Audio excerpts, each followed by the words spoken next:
কাল ছিল রবিবার, আর আমি আর আমার ফ্রেন্ড ভাবলাম চল একটু বাজার থেকে বেরিয়ে আসি, মানে ঘুরে আসি আর কি। আর কিছু জিনিসও কেনা ছিল, তো সেই জন্য গিয়েছিলাম। আর দেখি শুরু হয়ে গেছে জল, তো জল আর কি জল থেমে গেছিলো। তারপর আমরা বেরিয়ে গেছিলাম। তো তারপর ওইখানে যেয়ে দেখি আমার একটা ফ্রেন্ডের সাথে মানে দেখা হয়ে গেছিলো আর কি। ওর ছিল মানে আমার যে ফ্রেন্ড ছিল ওর বোন হয় আর আমার ফ্রেন্ড হয়। তো আর কি দেখা হয়ে গেল, তো ভালোও হলো, অনেকদিন পর দেখা হলো। আর তারপর এই যে সেলাইয়ের জিনিস কিনে নিয়ে চলে গেছিলাম আমরা মোমো খেতে। তো ওইখানে আর গেছিলাম আমরা 5:30টায়, তা প্রায় বেজে গেছিলো 7:30টার মতো, মানে এত সন্ধ্যা হয়ে গেছিলো আর কি। অনেক দিন পর ফ্রেন্ডের সাথে দেখা হয়েছিল, তো একটু গল্প করলাম। তারপর আমরা চলে এসেছিলাম এদিকে মোমো খেতে, আর এদিকে এসে আর একটা ফ্রেন্ডের সাথে দেখা হয়ে গেছিলো আর কি, স্কুল ফ্রেন্ড আমাদের।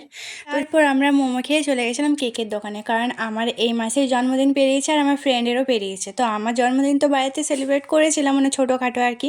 আর আমার ফ্রেন্ডের মানে আমি আর আমার ফ্রেন্ড 1 সপ্তাহ ছোটো বড়। তো ভাবলাম ওর জন্মদিন ও ছিল না, মানে আমার জন্মদিন করেছিলাম, তো আমার জন্মদিনের দিন ও ছিল না বাড়িতে, তো ওকেও ডাকা হয়নি। তো যাই হোক, তারপর ভাবলাম চল আমরা দুজন মিলে কেক কিনি। পেস্ট্রি কিনেছিলাম, ওকে আমি কিনে দিয়েছিলাম, ও আমাকে কিনে দিয়েছিল। তো আমরা আর কি বাড়িতেই নিয়ে এসে খেলাম, কারণ কি বাইরে আর খেতে পারিনি, আর অনেক রাত হয়ে গেছিলো আর কি, মানে সন্ধ্যা হয়ে গেছিলো। তো তোমাদের যদি ভিডিওটা ভালো লেগে থাকে লাইক কমেন্ট করে দিও। তো টাটা।